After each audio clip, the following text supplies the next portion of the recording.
Hundreds of people gathered at Capitol Square this afternoon to protest the Trump administration's separation of children and parents at the U.S.-Mexico border. This was just one of dozens of Families Belong Together rallies held across the country today. U.S. Senator Tim Kaine attended this event this afternoon. He says the demonstrations are a way of showing the Trump administration that people do not approve of the family separation policy.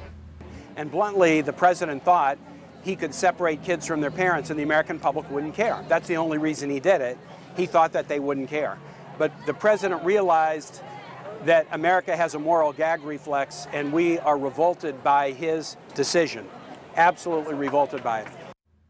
CBS News correspondent Kenneth Craig now shows us some of the other demonstrations held across the country, and he tells us how supporters of the separation policy are responding.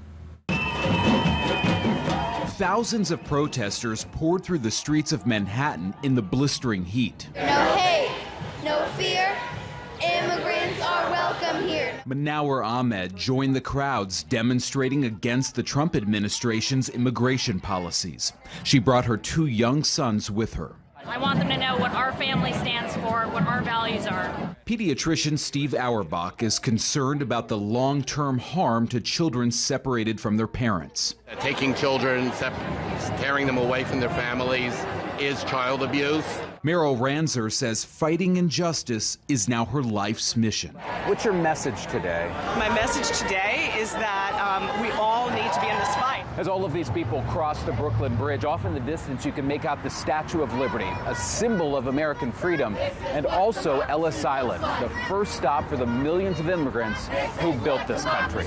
The rally here is among hundreds across the country, from California to Chicago to Boston.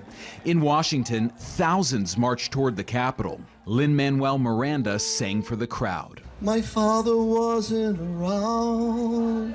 And singer Alicia Keys read a letter from a mother whose son was taken away.